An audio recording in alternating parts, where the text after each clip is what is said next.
Você tem histórias na sua família de comportamento repetitivo entre parentes que muitas das vezes nem chegaram a conviver? Por exemplo, aquele netinho que parece estar repetindo o comportamento do seu vovô, a história de vida do seu vovô, e muitas das vezes eles nem chegaram a conviver. Isso é muito comum de acontecer. O autor da teoria das constelações, Bert Hellinger, fez descobertas fantásticas e uma delas foi o sentimento adotado.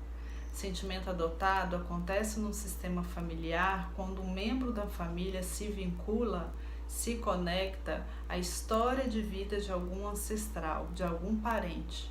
Se conecta e faz uma fidelidade com aquela história de vida e passa a sentir e a se comportar de maneira parecida com aquele parente, com aquele ancestral.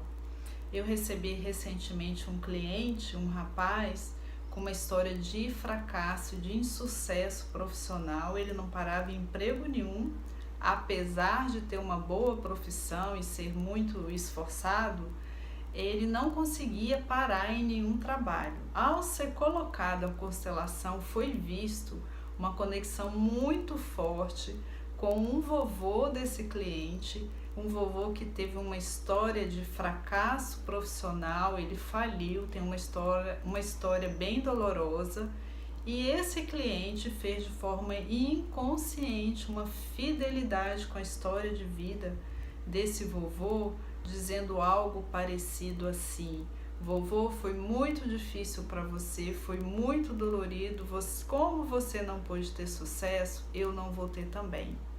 Então esse é um tipo de fidelidade que não é incomum de acontecer. Se existe algum sentimento estranho, algum fato que se repete na história da pessoa, uma possibilidade, nós não podemos generalizar, mas uma possibilidade é que essa pessoa tenha um sentimento adotado, um tipo de fidelidade com algum ancestral, com algum outro membro do seu sistema familiar.